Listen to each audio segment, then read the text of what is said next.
Hey, ambitious weirdos. In this episode, we're talking about why ambition makes you lonely and how to overcome it. My take on the recent MrBeast controversies, from knowing him personally a little bit. We had a few one-on-one conversations over the years. And the Olympics just finished. So what are some mental models of people who are absolute outliers at the top of the field? And what can we learn from them? Put on your seatbelts. Let's get into it. If you're someone who has ambitious goals, then chances are that you might be pretty lonely.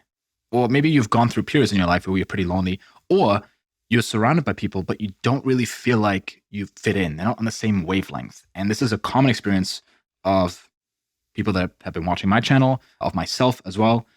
And it's a common sentiment that it's lonely at the top, right? The idea is the more successful you become, the more you move up financially, in your career, in your intellect, you become smarter, whatever, the lonelier it gets, which I think can be very motivating and can actually hold you back from going after the life that you want, right? Like I know for me growing up in Germany as a kid, there's always this sentiment that if you make a lot of money, it must be because you took advantage of people or you're greedy or you're in some sense evil. So I'm just wondering how many people are sabotaging themselves from increasing their income because there's this belief that they have subconsciously that they're going to be judged by it, right? And so if we believe that we become lonely, the more successful we become, or the more we move up or make progress, I think that can lead to a lot of self-sabotage. And again, having had a bunch of conversations with MrBeast, that's, I think, a very relatable experience to him. And another quote that I heard, I think Chris Williamson shared it on his podcast probably multiple times, that loneliness is the tax we have to pay to atone for a certain complexity of mind. It's from Alain de Botton, whoever that is. But is that really true?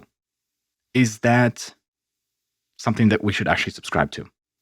I've been there over many, many years, way too many years in my 20s, and it was a very, very tough and crippling experience.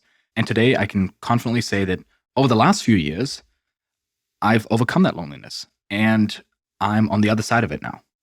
So if this is how you're feeling, just allow me to expand your perspective a little bit and give you some ideas, some solutions that might be helpful. This took me years of pain to figure out. And if it's just helpful to one person out there, then my job here is done. So for me, this whole experience started in high school. You know, I was really into working out. I was into meditation.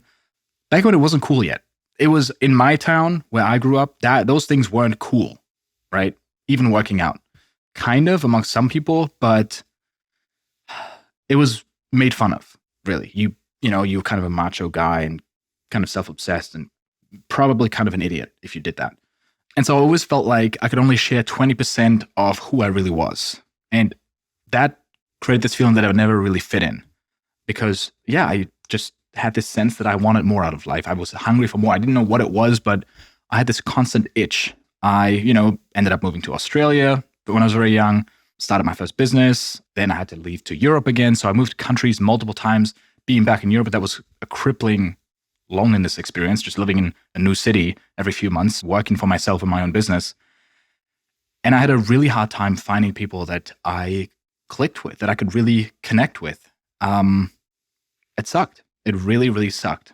And you know how they say being lonely is like smoking 16 cigarettes a day? I could feel that. I could feel that it had that impact on my health. And I finally made it to the US about 4 or 5 years ago. And here I built friendships for life. And now, because I've been through all these different cities and all these different phases in my life, I now have friends all over the world who are like-minded.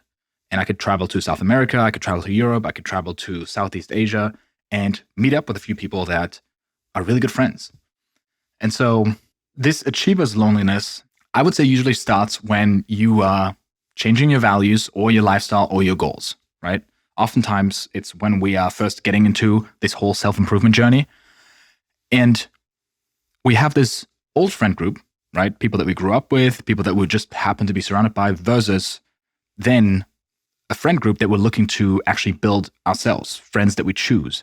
And all my friends that I have today, they have this scenario where they grew up with certain people and at some point they branched off and built their own friend group and they have this new friend group now. So for example, a friend of mine who yeah, he moved to Austin and quit drinking. And he's got this whole past life behind him with friends that, he used to drink with and he used to party with. But there's no more connection with those people. In fact, he left that life behind. He reinvented himself, and now he's with a completely new friend group. And I think that's a common journey that people go through. However, this year, I learned that it's more about than just finding the right people. There's a deeper psychological reason that a lot of us achievers have that create a really deep sense of separation with people. And that's been really eye-opening for me to witness in the last year and a half. So first of all, let's dive into where this actually comes from. Because I would say there are three big reasons that make it a very difficult problem to solve. And I would say most people never really do. They never really overcome this. They still believe it's lonely at the top, or they just try to fit in. But I don't think it has to be that way. First big reason, if we were born 50 to 100 years ago, we would have a very different experience because you grow up in a certain place, you're in a certain bubble, and you're kind of stuck with those people. There's no internet, right? But now, having access to everything and everyone, I started not fitting in when I found stuff online that really expanded my mind. Interesting people, interesting ideas. And I think that's the blessing of the internet, is that no matter how weird you are or how unique your hobbies or interests are, whether it's point and click adventures like the Monkey Island series, that was my thing, right? Or if it's duck herding or, wearing diapers as an adult, there's communities out there for that. Thousands of people, no matter how weird, thousands of people will share that quirky interest of yours, and you can connect with them and go to a furry convention.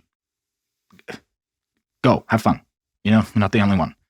The curse of that is that you have access to it online, but oftentimes not in person.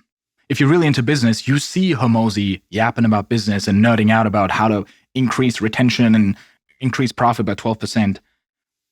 But you don't really have that in real life. You don't have someone like that to hang out with, to connect with, and it's just a screen, right? Or you listen to a podcast about, baseball. You're really into really anything.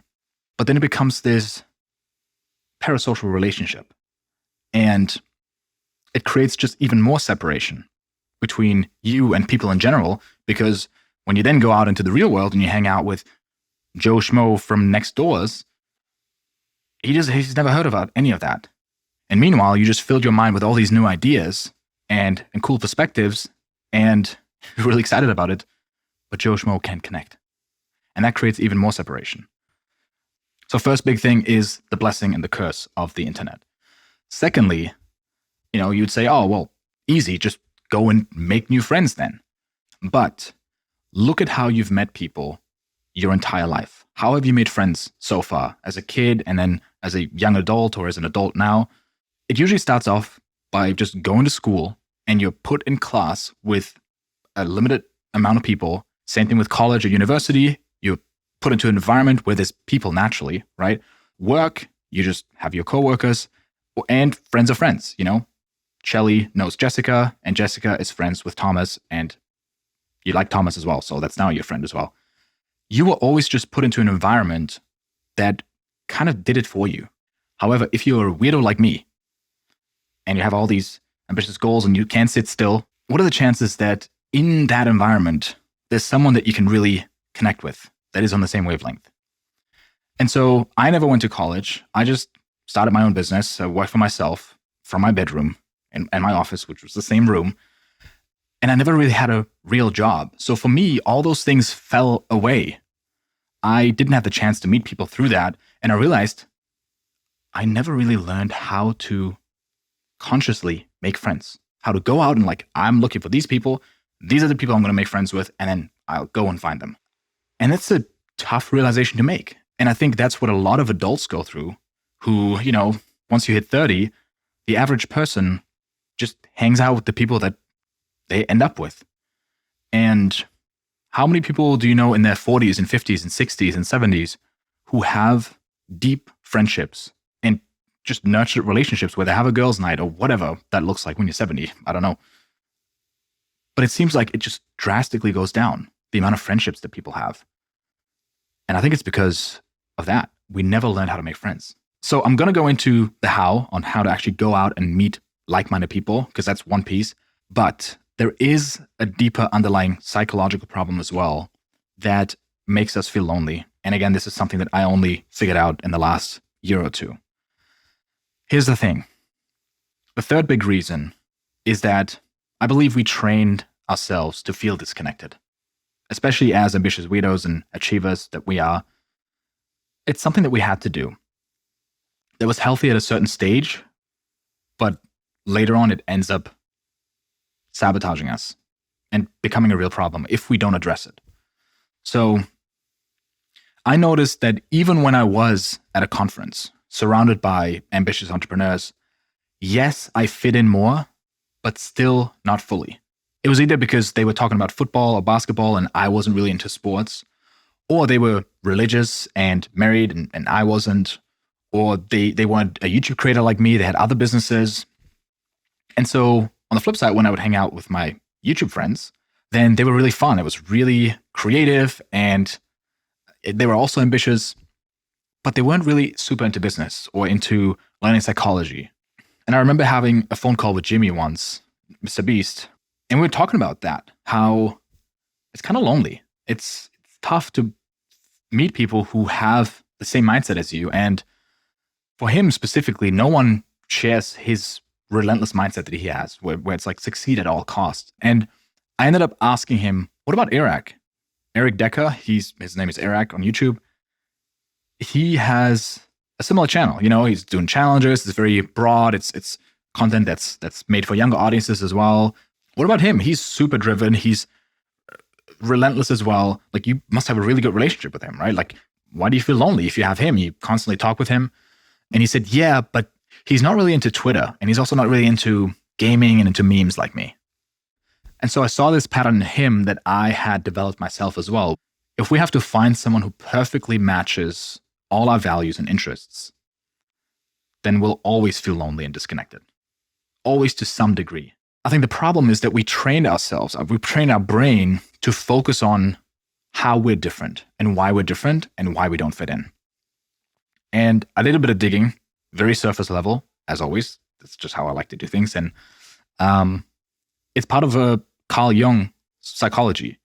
It's that when we're growing up, and even throughout our entire lives, it's not just when we're kids, but throughout different stages, when we're changing identities, when we're changing values and goals, could also be a midlife crisis or quarter life crisis like we have nowadays in our mid-20s.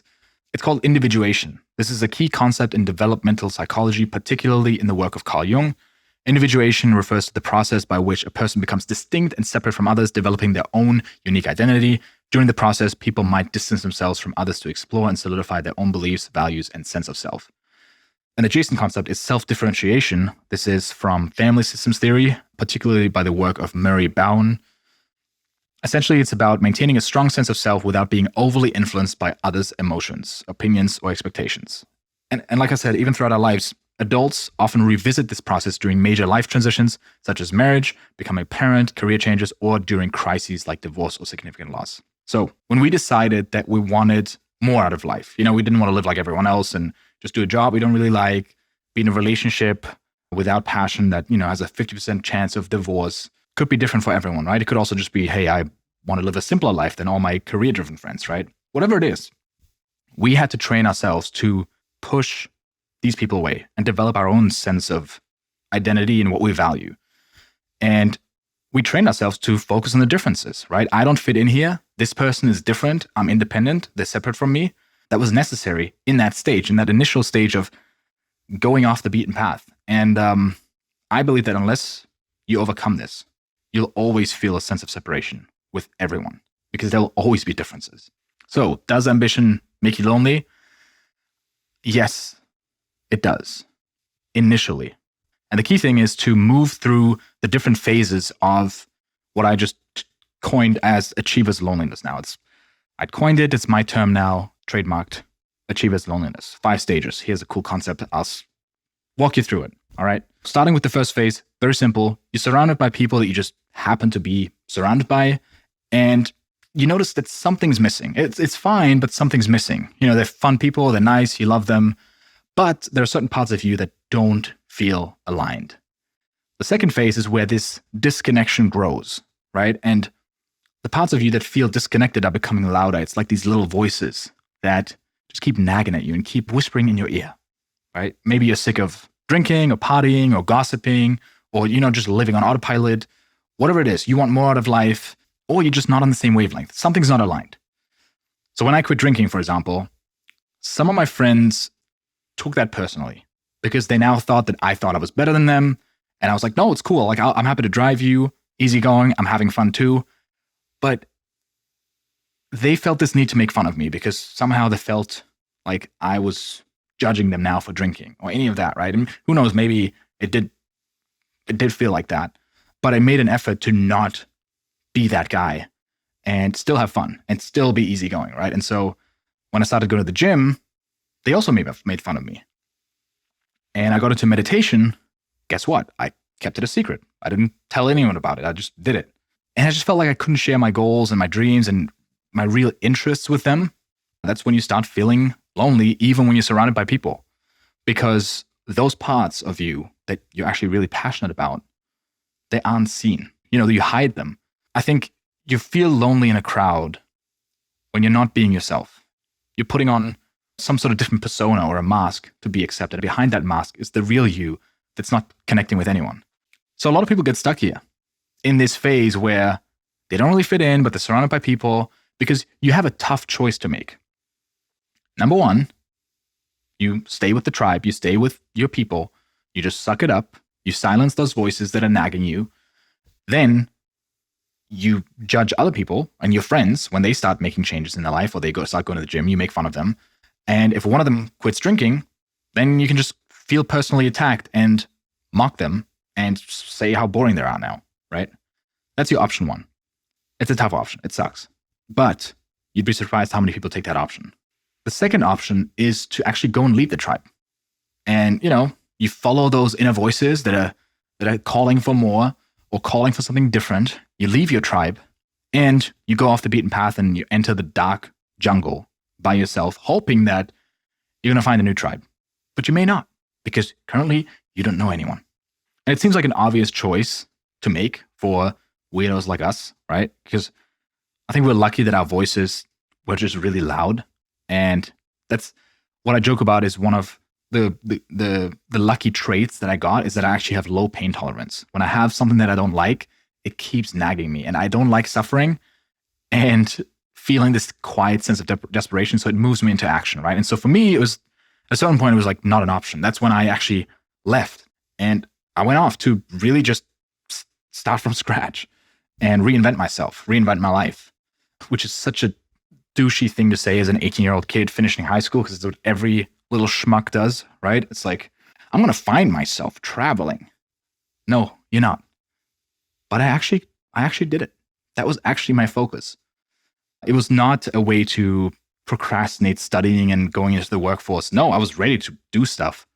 But yeah, I know how on the outside it definitely looked like I'm one of those idiots. And to be honest, I probably was. You would think the obvious choice is to just, of course, you have to go and find new friends. But I think almost everyone has those inner voices, but most people drown them out to fit in. I think that's the majority of people, actually. And the reason why I believe that is because I had this one friend in particular. One of the ones who, he called me a wuss when I stayed sober. And he made fun of me for going to the gym. He was like, oh, you think you're a big deal now? Oh, look at those muscles, But one night, when we were out drinking, and I don't know if I was sober that night, he pulled me aside, and he was very drunk.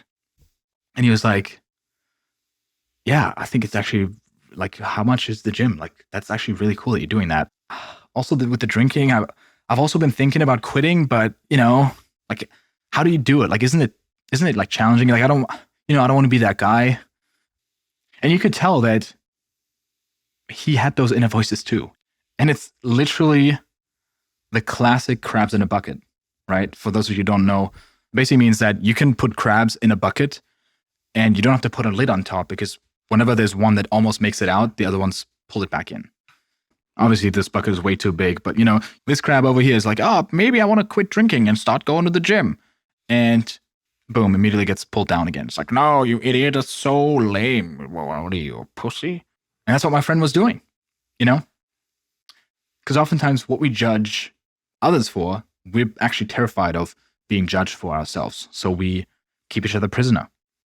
So the way you move from phase 2 into the next phase is to leave the tribe, or at least be willing to. You don't have to leave your old friend group behind, right? Like, because maybe they're actually really amazing people. But that's what I've seen a lot of people do. A lot of my friends, that's what they ended up having to do, because they just had to, get away from it, because the friend group just wasn't the most supportive. Let me just say that.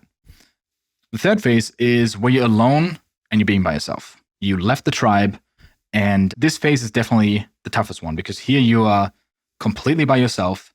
You left your friend group behind, and this is where a lot of people actually go back to the previous one and they hang out with their old friends again, and they kind of get stuck there because it's better than being completely lonely, right? Although that's debatable, right? If it's not, then you're probably going to stay in this phase where you're just like, no, I'm leaving those people behind. I don't want to hang out with them anymore. They're not supporting me. And the problem here becomes, how do you actually make friends intentionally, right? That's one of the big problems we talked about earlier. Maybe you're not in school, maybe you're not in college, maybe you don't have a job, you have a bunch of coworkers, or you do, but you don't really click on a deep level with any of these people. The way you move to the next stage from this phase 3 where you're lonely is obvious. You make a new friend. And it's really just about meeting one friend.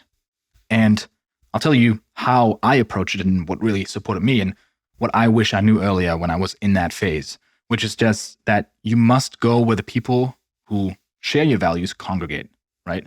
So you want to get away from the vast ocean of everyone where all the fish are in it, and actually go to a pool or a small pond with a high concentration of the fish that you're looking for, right? The types of people that you want to connect with. And for me, the big thing was joining online communities that I liked and then going to meetups in real life. So I went to a lot of meetup.com meetups, right? Like if I'm a solo female traveler, meet and greet, I would go here. If I was really into film, I would go to the Austin Film Social meetup. And another big thing for me was just conferences, like paid ones, business conferences that I went to, health conferences. So I actually went to Austin the first time in 2016 because there was a conference here organized by this guy. His name is Ryan Daniel Moran. He talked about e-commerce. I had an e-commerce business at the time. That was amazing. I met so many incredible people. I was one of the youngest people there, and it was great, right? It took me very long to meet someone that I actually connected with just going on Meetup, I'll be honest. I went to so many meetups, it was ridiculous. However, when I went to business meetups, I ended up usually being the only one who actually had a business, and everyone else was just thinking about starting a business at some point. And so that was, that kind of sucked. The biggest luck I had going to paid conferences. And from there, it really took off. And it's that simple. It's a shared interest. Go to those events and go to many of them. And again, you only need to meet one person, one friend, one individual that you really connect with, because, I would call it getting your foot in the door. For me, it was this guy called Cedric. It was in Sydney. I went to a meetup and we just clicked. He was a cool guy. He was fun. He was just starting his own thing. And I could tell he was smart and we had fun. When it just clicks, right? And from there, it just took off because I met him. Then he met someone that he introduced us.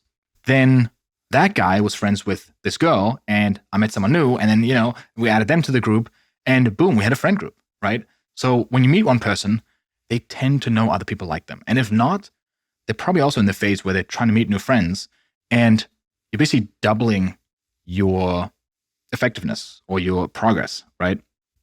And this is how I usually see it go. If you want to put this on steroids, what I have done and will always do is building my own group, being the one who organizes the event or the thing. So in 2019, for example, I did that once where I reached out to a bunch of people that seemed fun and, they were on Facebook, they had a business that was similar to mine and, similar industry. And I just reached out to them and I was like, hey, we want to have weekly calls. I'm looking for those people. Do you want to join? Same thing I did in 2020 when I first moved to the US and I wanted to surround myself with like-minded YouTube creators and I built a YouTube mastermind, right? Again, just reach out to small creators. Those people ended up becoming my best friends. What I learned is that everyone wants to connect. Everyone's waiting to get invited. However, nobody goes out and invites people. It's very few people who actually go out and create an event and organize something, and everyone's waiting to get invited. But if you're the one who is the initiator, you connect with so many people. You can be very intentional about who you connect with, and you end up creating a network that then scales out naturally. Every time I've done it, it solved the connection issue immediately. If I'm moving to a new city, if I'm moving to a new country, again, if I would, for whatever reason, were to do that again, and I lost all my network and all my friends, I would start that way. I would organize something and boom, it would solve the problem within weeks. And a cool thing I've witnessed is that you can literally change the trajectory of someone's life by doing that. And I've experienced that multiple times now. Because I sent a DM to my buddy Brad, he's from the channel Discover Connection, to join the weekly calls that I was organizing. He then ended up having 3 new best friends. Now he ended up moving to Austin, and it was literally just one DM. Had I not sent a DM to him, I don't know if he would be here. I don't know who he would be surrounded by. Maybe better people. Maybe he would be in a much better spot, actually. Think about it. But anyways, another time I had a good friend of mine show up to a wedding of another friend of mine in South America. And I'm like, how do you guys know each other? That's so funny. And he's like, well, I met you in 2017, Leon, and then you invited me here where I met everyone else. And then I met my business partner, and that's how I met him. And now I'm here at this wedding. And, he just ended up meeting one person, me, at a meetup, and I invited him. And then it just had this cascade of events where he found his business partner and was now friends with this guy. Another time, this guy reached out to me on Instagram. Him and his wife, they haven't really made any friends yet. They've been in Austin for a while, but they wanted to connect. They also had a YouTube channel. And I was like, yeah, just come to this thing. We're going to Barton Springs. Come join us. A couple of years later, it's his birthday party. And now, Tyler, that's his name, he's part of our friend group. He joined the Discover Connection channel. You see him in the videos. And at his birthday party, 2 years later that I invited him out, there's only one couple that I didn't know. And they ended up asking, how did you know all these people? How did you meet them? And he was like, oh, I just reached out to Leon and then, met everyone else. And so 90% of people at the birthday party were from that, right? And so he only needed to meet one person. And if you're currently in a spot where you don't have connections in a certain area of your life or even in your life in general, you're really only one person away. And I'm not telling you these stories because I want to take credit. I barely did anything. I wasn't even aware of it. I just invited someone to something and it led to something beautiful, like a beautiful snowball effect. And so whatever spot you're in right now, if you don't have any friends who you really connect with, or you are looking to connect with certain people in a certain industry, you're really just one person away. And so fast forward to now, my network, is full of loving, inspiring, and fun people. It has expanded massively. And I have very close friends all over the world. Again, I'm not saying this to brag, but it's just, I'm so grateful for it. And it's those types of friends that even when you haven't seen each other in years, when you hang out, it's like not a single day has passed. You can just be yourself. And there's a really sad statistic about how many people the average person has that they can call in an emergency and that they can call really a friend that they can always rely on. And I have a dozen of those friends. And I am that person for a dozen of people, a dozen of my friends. And man, I can't even remember what it was like to be that lonely. And I think, especially when you're young, I think it's a very common thing to go through, that you have a loneliness period where you have to build a new friend group. And trust me, whatever you're going through, it's worth going through the struggle. In the end, life is all about relationships. Because you can have everything you ever wanted, but if you don't have anyone to share it with, or you don't have loving people to celebrate with, it's worthless. And on the flip side, you could have nothing going your way. But if you're surrounded by people who are good to you and who love you and you love them,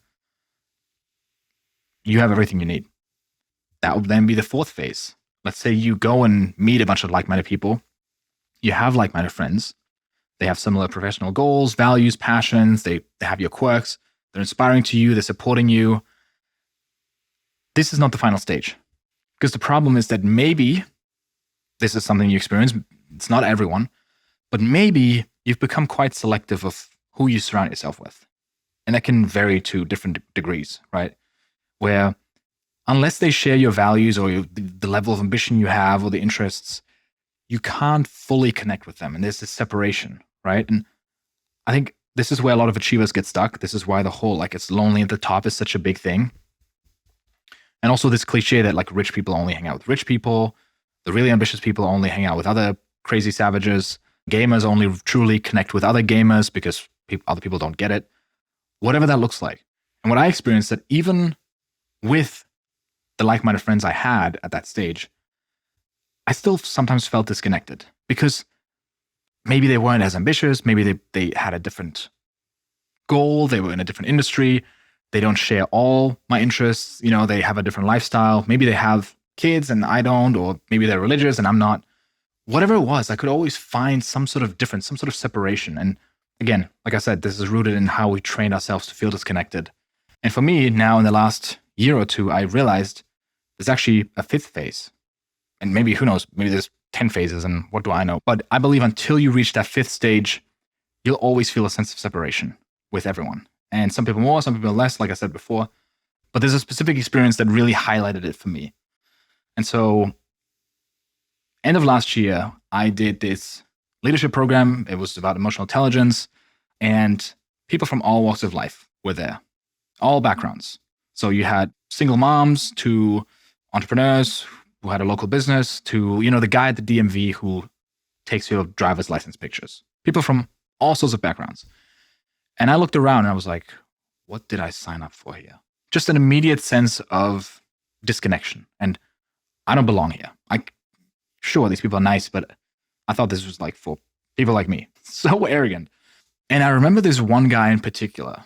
He was in his 50s. He had white hair, you know, there's a turtleneck, glasses that made his eyes look really small. And he just looked cold and judgmental.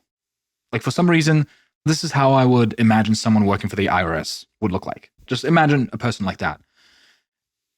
And I didn't connect with that guy. I felt like I don't really want to engage with him. Throughout the training, we did several exercises. People shared their stories. It was very intense. A lot of opening up, a lot of sharing vulnerable things that happen in our lives. And this guy didn't. He, you know, was just quietly sitting in the corner, listening to everyone else, probably judging everyone, right? And wondering like, hey, have you paid your taxes? You know, at least in my head, that's what he was thinking.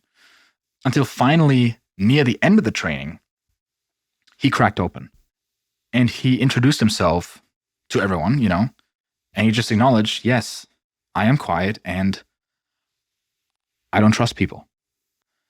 And he just shared how, as a kid, he was constantly moving and he just wanted friends and he just kept getting bullied every school he went to. Whenever his parents moved, it was the same story over and over again. He would hide at home and he just built this armor around him because he didn't want to be hurt again. From a little kid, like now he's in his 50s, right? And so the moment he shared that, everyone instantly felt connected to him. And everything in the training is confidential, but, you know, I got permission from him to share this. And, you know, it's experiences like that that once again remind me that you can connect with anyone. You may have heard this quote before. You can learn to love anyone once you know their story. And in that training, or in trainings like that, or experiences I've had that are similar, I've never felt so disconnected to just a group of strangers from all different backgrounds who initially I'm like, oh, I'm very different than all these people. Like my love for human beings has grown tenfold, where I could go out and just any person, I know that 95% of us, we're the same. And, you know, we all want to be loved. We all want to be enough. We all have dreams and passions and desires, things that are holding us back. We're all trying our best. And we just focus on the 5% that are different on the outside. And yeah, we have trained ourselves to be that way. At this point, I know I can connect with anyone. And I don't ever have to feel lonely because when I'm vulnerable and I get curious about what the person actually has to share and what their story is, man, we're all in the same boat. And sure, be intentional who you surround yourself with, right? Like that has a massive impact on you, the people that you spend the most time with. if all your friends are broke and they have a victim mindset and they're in terrible relationships, then that's probably where you're going to end up as well, because you normalize it and it has a huge impact on you. But you can still connect with anyone out there. They don't have to have the network that you're looking for, or the ambition, or the same interests, or they also have to like Twitter and video games and memes, whatever it is that you're into. And I think that's what's really about compartmentalizing. I can have friends for different functions. I can have friends that I get inspired by and I talk about business with and we push each other. And then I can have friends that I just play sports with. And I have other friends who are just funny and I just hang out with them because of that.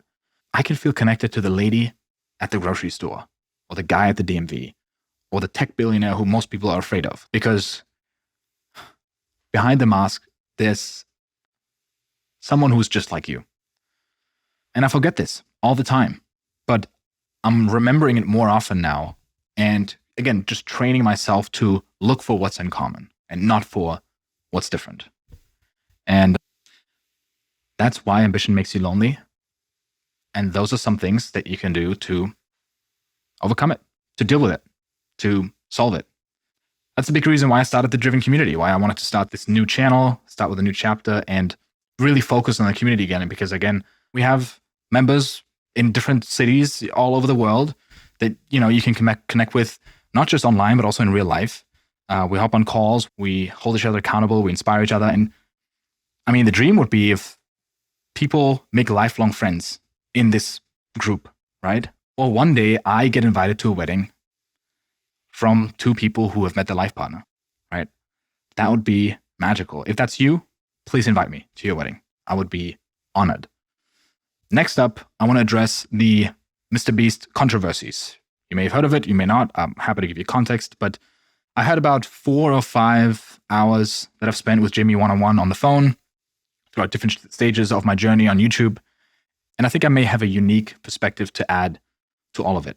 So for context, there is a previous MrBeast employee, he worked for like a few weeks only, released 2 documentary pieces about how, he's a horrible person to work with. There's a former other employee that messaged kids, and apparently Jimmy knew. There's gambling law issues, there's faking videos, all these accusations. There's a woman who leaked a company document, a company culture document that apparently was really insane culture. His ex-girlfriend is now also jumping on the train and sharing how he was a tough boyfriend to have, which I can imagine as well. And this guy is sharing how Feastables, the chocolate bar, is supposedly using slave labor. And that was, according to him, the plan all along. MrBeast knew, and that was the plan from the beginning, that you're going to use this eventually. I'm not going to get into any of the specifics of the allegations because I don't know anything.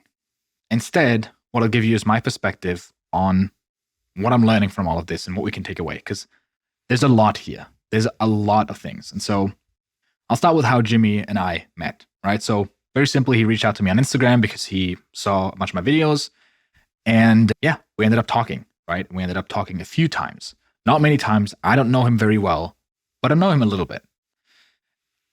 And months later, the first phone call that we had, I actually found out that it was a very specific video for him that he liked, that made him reach out to me, that actually told me a lot about who he was as a person. And so months after our first conversation, I went to VidSummit, and these 2 guys came up to me. They were friends of Jimmy. They knew Jimmy well. They knew him way better than I know him now, or probably will ever know him. But they liked my channel too. And they were like, hey, came up, and they were like, hey, Jimmy really loves your channel, by the way. And I was like, yeah, I knew that he saw one of my videos. And he was like, no, like he really, really loves it. And he actually reached out to us and he was like, yo, check out this guy, check out these videos. They're amazing. And there's one video in particular that he really liked. And this guy pulls out his phone and shows me, this is the video. And guess which one it was? It was the video, Why Ambition Makes You Lonely. I've talked about this topic before on the old channel, before talking about it here on this podcast. And I was flattered, right, that he resonated with that video specifically, but I was also sad at the same time because, sometimes it's funny when people come up to me and they tell me what they like about my channel, and I ask them, what video made you find me, right? And they share with me, oh, it's the video, How to Stop Wasting Your Life. And I just know that there's like this sad moment with it, probably scrolling late at night, feeling bad about themselves or their life, and they see this thumbnail, How to Stop Wasting Your Life, and it just deeply resonates with a part of them. And the fact that that's the video that resonated with Jimmy, I think tells us a lot about him and what he may be going through right now. And so from those few conversations, I learned a lot about him. And I'm happy to make a separate episode about it. It's not going to be an exposed drama thing like, oh, he's durable. But no, none of this. But actual lessons that I took away from somebody who I know is going to be a future billionaire. So let me know if you think this would be interesting. I'm happy to dive into some things. I'm not going to reveal anything personal. But I realized very quickly talking to him that he's an outlier. He's someone who does feel very lonely because he has an incredible, relentless mindset that is like win at all costs. And he's a Steve Jobs type character who's actually one of his big idols. Same thing as Elon Musk, right? And he's very intense, very direct. He doesn't filter himself. He tells you how it is. He swears every second sentence. And I really like that. I really valued that about him. And I think the real problem is that his public brand is, oh, I'm just an internet boy who happens to make all this money. I don't know how. And let me just give it all away, LOL, right? And if that's how you see him, then you massively underestimate him as a person and what he's capable of in terms of progress and just intelligence, right? I would describe him as a natural born business magnate, total outlier of a human being, and probably the most driven person that I've ever talked to one-on-one. He is insanely hungry and relentless, and also incredibly inspiring to talk to. When you talk to him, sometimes there's those types of people, you just feel fired up. Like you just have a fire under your ass when you talk to someone. And he's one of them. He's a natural born leader. And so the things that he shared with me about how he built his company, whatever you think how much he knows about business, multiply it by 10. However hard you think he works, it's actually way more than you think. However smart you think he is way smarter. And this man lives and breathes what he does.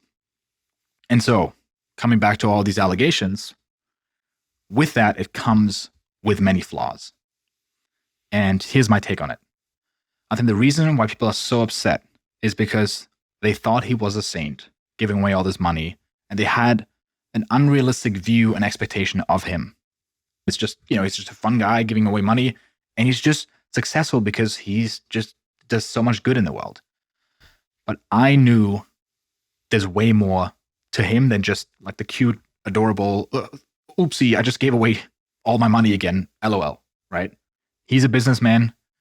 He wants to succeed at all costs, and I mean at all costs. And most people would find him intimidating and very hard to work for. But he doesn't want to work with those people. He wants to work with people who are maniacs.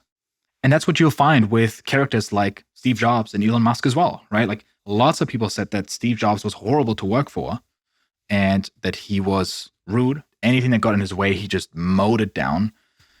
But there are a few people who said they absolutely loved him and adored him, and they worked with him for decades. And those are the people who showed up at his funeral because he brought out the best in them.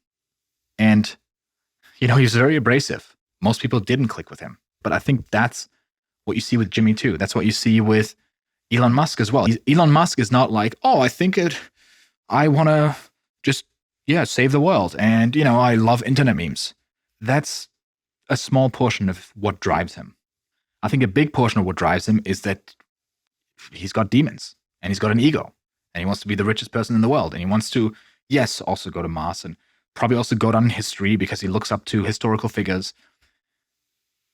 But I think it's really just about adjusting expectations of who we think those people are and who they actually are, right? And they're people, they're human beings. And it's the same for all of us, right? Me included. I would say 20% of my drive is wanting to be useful and wanting to make a difference. But if I look at how I'm actually spending my time on what I'm thinking about, how I'm making decisions, it's because I have an ego. I want to be successful. I want to look successful. I also want to make money and get really rich. And I'm not doing charity work here. A lot of it is a selfish desire to prove myself, to other people. And I think the core of the problem is usually just lacking the nuance to understand that Elon Musk, MrBeast, whatever entrepreneur you look up to, they're not saints. They are just a person with flaws, like all of us. And now, with all these allegations, they make him the worst human being on the planet Earth, right? Some of these allegations, there's some truth to it. There are people who felt like they were really mistreated in the company, and that's something to address. And I'm sure that's something that MrBeast is going to address. And now people think anything he's ever done is fake and probably comes from an evil, malicious place. And it's this pendulum, right, that is always swinging from one extreme to the next, where one, he's a saint, and now he's the worst person on the planet. And the problem is a lack of nuances. And something that deserves a special place in hell, in my view, is the Vulture channels on YouTube. What I'm talking about is these drama channels on YouTube exposing people, right? And so they are just commenting on situations that are happening. And they're doing it under the guise of, we need to talk about this. We need to hold these people accountable, and for justice, and for, creating some sort of discourse. But they're like vultures. They circle around the landscape of YouTube, and they're just looking for something or someone to go down so they can fly down, jump on it, and just feast on it. Listen, I get it. Vultures are part of the circle of life. Not hating on vultures, right? We need some of these channels because they're part of checks and balances. And some people, they need to, they are scamming people. They need to get exposed. But what I'm seeing right now has gotten overboard. And I think it's always been like that. It's not like it's just a recent thing. But those people are not heroes. They are guilty of the same sins that MrBeast is guilty of, that we are all guilty of. And I'm saying sins not in a religious sense. I'm not religious, but that's how I would describe it, right? It's their incentive is to find what's wrong, find the drama, spin it into the most evil, worst way, because that gets the views, that gets people to keep watching more and keep talking about it more, even if it's subtle, even if it's just like, oh, that could be true, that probably means this. And they optimize for the most views, and they make a lot of money, right? And it's not to help spread awareness or create some sort of solution. And the people who are really riled up about this and comment underneath it, they don't want justice. They want drama. They don't want Jimmy to address these allegations because we need the truth. We need to know if this is getting better. No, it's a sitcom for them. They want to take someone down, and it's disgusting. It's a lack of accountability, and it doesn't actually help anyone or anything. What's the takeaway from this? There's always two sides to every story. Both sides are pulling it to their extreme, and the truth is usually somewhere in the middle. Nobody's a saint.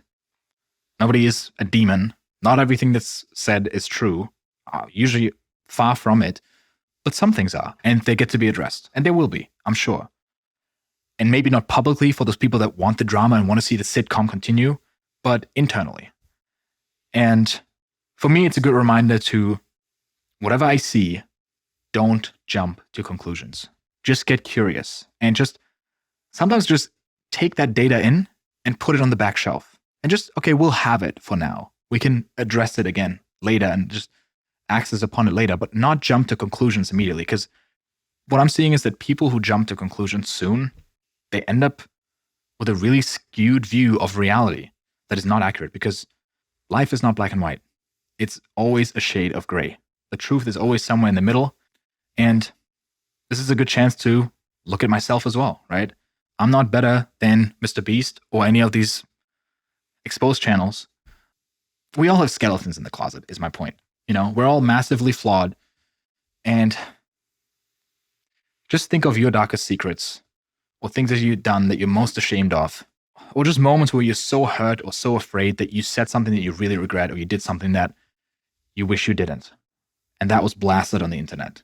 And some of it is even fabricated, right? So I could go ahead and cancel myself and tell there's at least one previous employee that will tell you that I gaslit them, I didn't pay them, I was manipulative, and my side of the story is very different, right? And I think he was entitled, he was exploitative and dishonest and manipulative to me, right? There's at least one ex-girlfriend that I'm sure hates me to this day. And I hope she's doing well. And maybe she'll expose me at some point when something comes out and, I have an Andrew Huberman done on me where, she talks to a reporter and says how horrible I am, right? And then all the vultures come out for me. I remember getting a message from a guy once who said, hey, a friend of mine said he met you and he said he was really arrogant in real life. So just reply to my message so we can prove him wrong. Haha. And it was like a long message. And I was like, damn it. Maybe we should just all cancel ourselves before anything happens, you know? Like I can tell you, I am impatient. When I'm tired, I do get cranky. I know how to influence people. And in its worst form, it can be manipulative if I want it to be. And I can have a big ego about certain things. And so I believe most of the world's suffering, the division that we have in the countries and in humanity, this connection that we feel comes from a lack of nuance and demonization, which we see right here, right? And it's the thing that starts wars. And when we overcome that, it's what ends wars. The world is not black and white. It doesn't divide itself into good and evil, right or wrong, left and right. And if you think that that's how it is, and things are obvious, and of course this person is wrong, this person is evil, this person is good, then please don't watch my channel. Let's go separate ways. I have very little tolerance for people who go through life that way. I just think it's the cause for so much divide and pain in the world. So my message for Jimmy would be to just send him strength, wish him the best. You know, he gets to work on the flaws that he has. And meanwhile, we all get to take a look at ourselves as well.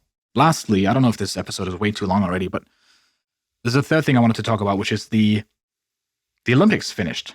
And it got me thinking about the outlier mindset that some of these people have at the top of the field, which I think also ties into, the topic of Jimmy and why ambition makes you lonely, because they all kind of tie in together, right? And so what I've noticed with people like Jimmy is that they don't get there by accident. It's not that he just happened to hit the right format and he happened to be unique, but the way he thinks, the way he operates makes it inevitable for him to be at the top. Did he get a little bit lucky? Absolutely. Luck is involved in everyone's success. But it's like a bus that comes every 5 minutes or 30 minutes, right? Depending on your rate of luck. But even people like Rachel Starr, I interviewed her on the podcast. She is not just some, adult creator. Let me just call it that. She's one of the top, right? And she didn't just get there because she happened to look hotter than others and she just, stumbled upon the right opportunities. She's a savage. And the same you see at the Olympics, right? And what I'm noticing again and again with people like that, and even with the conversations that I have had with Jimmy, we talked about this, is that they're willing to sacrifice more to win.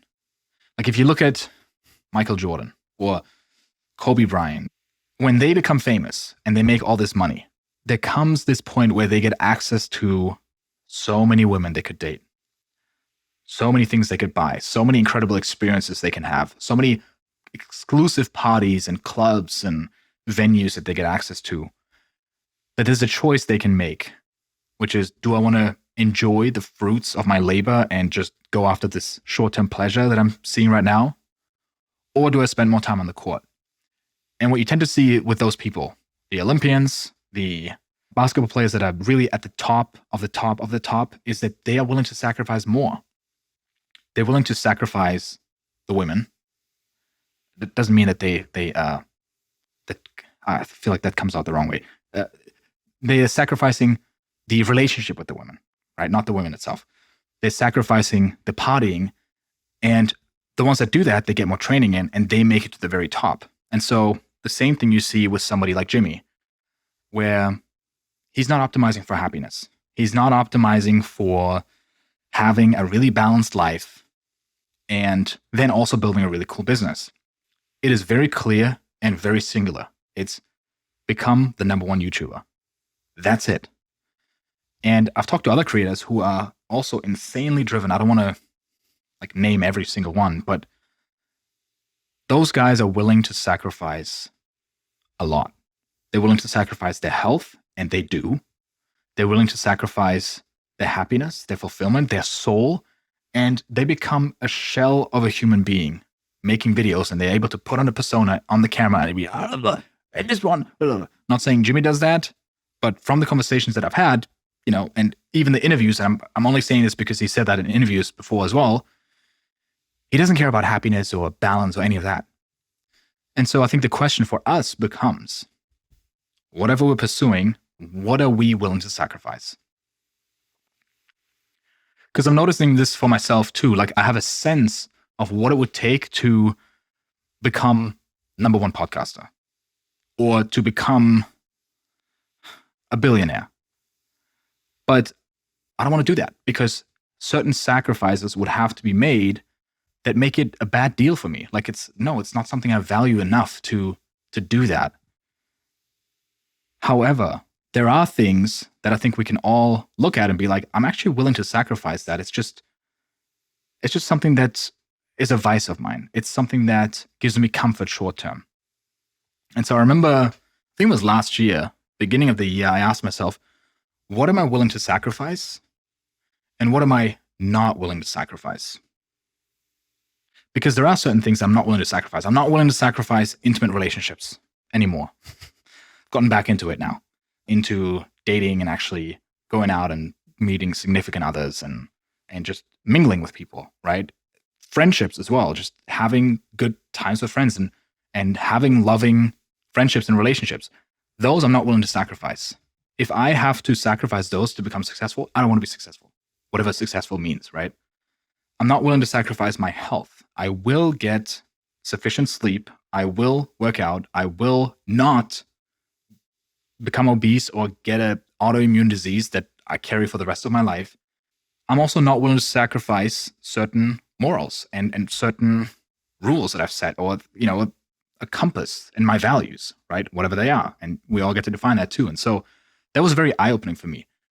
What I am willing to sacrifice is social media scrolling. Scrolling on Instagram, right? What I'm willing to sacrifice is my reputation with people who don't know me, who just see me for the first time and they think, oh, what an idiot, right? And so I don't optimize for that anymore. I'm willing to risk looking like an idiot on the internet. I'm willing to get negative comments. I'm willing to have people react to this video and be like, what an idiot. Why does he defend MrBeast? He's just as horrible as him. Those things free me up to just go after what I want, right? And so what is currently something in your life that you're not willing to sacrifice, or that you're currently not sacrificing, but you actually would be willing to sacrifice if you had the courage to? If you had the courage to, or if you just became aware of it, right? What I'm willing to sacrifice is never getting rejected. If, you want to find your life partner, that's maybe something you should sacrifice. And I think that's a way to think about it, because, man, just the more willing you are to sacrifice certain things, the easier it'll get to achieve that goal. And then just getting clear on what it is that you're willing to sacrifice and what it is that you're not willing to sacrifice. And I think the not willing to sacrifice is actually more important, because I can't even imagine what it's like to, build the business that you want, make all the money, have the family, and then you look back and you realize all your kids are messed up because you didn't spend enough time with them, right? That'd be tough. Another analogy that I thought of, because, you may know that I love analogies. I love coming up with metaphors, and I'm actually really good at it, is race drivers. Like, think about two race drivers who go head to head. And what is racing about? It's not just about making the fastest lap and driving as fast as possible. It's actually who's finding the most direct path to the finish line, and who is able to accelerate sooner, stay fast longer, and brake the latest without basically, getting off track, right? And so a lot of it is about who is less afraid to die. Because when you're going 300 or 400 kilometers an hour, whatever miles that is, in a Formula One car, and you're going near a corner and there's a wall, and let's say these guys are head to head, whoever brakes later and is more willing to crash into the wall and then still makes the curve is going to be faster, right? So it again becomes about who's willing to sacrifice their safety or put their safety in jeopardy and potentially crash. Like that's what it's essentially about. And I think in business, when you're building your company, when you're going after your goals, like the cliches always are, the billionaires are evil. I think there's something to be said about they are willing to sacrifice certain morals and ethics more, and they're willing to cut corners, right? If you are more willing to be an a-hole to certain people, if you're more willing to sometimes take advantage of people, if you're willing to sacrifice your reputation with certain people here or there, or yeah, again, your morals, you have an advantage. And I think if you're solely optimizing for that goal at all cost, what happens is that you do cut corners. You do cut corners with your morals and sometimes what's right to do. Maybe that's one thing that did happen with MrBeast.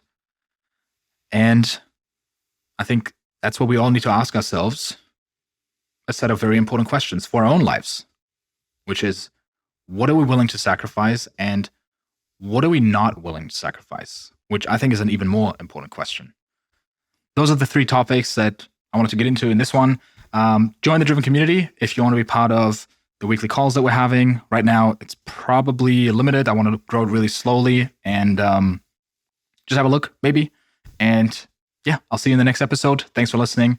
Stay driven. I want to go and call my mom.